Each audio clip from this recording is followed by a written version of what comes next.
Hello guys! Assalamualaikum po dyan guys. At syempre, hello po sa lahat pong nanonood po sa aking YouTube channel. Hello po. At sana po ay nakasubscribe kayo guys sa aking YouTube channel. At huwag kalimutang mag-subscribe. At syempre, for today's video nga mga kabusing, ang pag-uusapan natin ay ang sa mundo ng pageantry nga mga kabusing, na kung saan grabe nga.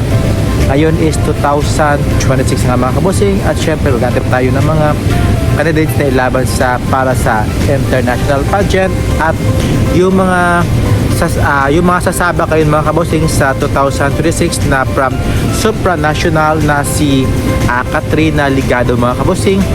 Sa tingin nyo mga kabosing, malakas ba ang laban niya sa supranational this coming I think June, yung kanyang laban na nga mga kabosing ni Katrina Ligado sa supranational, at maaari natin makuha niya ang corona bilang isang Miss Supranational 2026. At syempre, ngayon nga rin mga kabosing, lalaban din ngayon this year si Katrina Johnson from Bilipining, Pilipinas, na kaya niya bang makuha ang titulong Miss International 2026. At syempre, from the man of the world na si Oliver, na grabe, ang ganda ng katawan niya mga kabosing.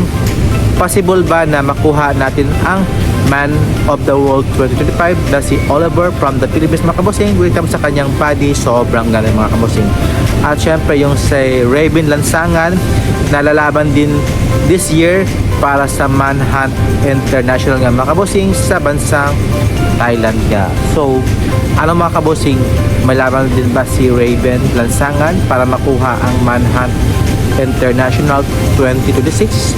Please comment down below. At syempre, yung mga sa pageant nga mga kabosing, like sa Miss Universe Philippines mga kabosing, na continuous na ngayon ang audition nga mga kabosing para sa kanilang titulo nga mga kabosing, at syempre makapag-uwi ng karangalan sa kanilang province nga. At syempre, kung sino na ang ating bagong Miss Universe Philippines 2026, bagong Miss Universe Philippines first runner-up, second, at syempre yung bagong ilalaban sa Miss Supranational 2027 next year, at yung Miss Eco International at Miss Cosmo at Miss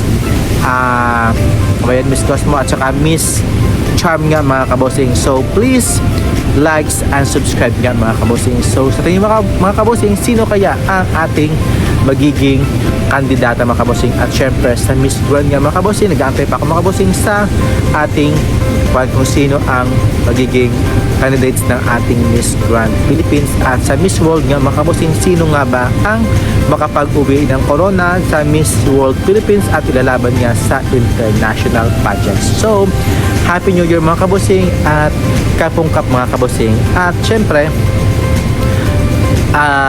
yung 2025 mga kabosing, no, grabe talaga, no, meron tayong mga winners dyan, meron tayong mga nakapasok sa top 5, yung mga nag-runners up nga mga kabosing. So I'm so happy, at least hindi tayo na-elto ko yung mga kabosing, lahat talaga finalist, lahat talaga nakakuha ng runners up, nakakuha ng top 8 or winners nga mga kabosing. Kahit hindi man yan major pageant like sa Miss Universe, nag-third runner-up, sa Miss World top 8 at Miss Universe Asia, sa Miss Grand naman Miss Grand International, sa Miss International naman 4th runner-up, sa Miss Earth top 8 nga mga kabosing, at sa Miss Eco is nag-winners dyan, sa Miss Supra 3rd runner-up nga mga kabosing. Kaya grabe, no, yan yung mga major pageant nga mga kabosing. Kaya thank you for watching and see you in my next vlog. Keep safe mga kabosing. God bless.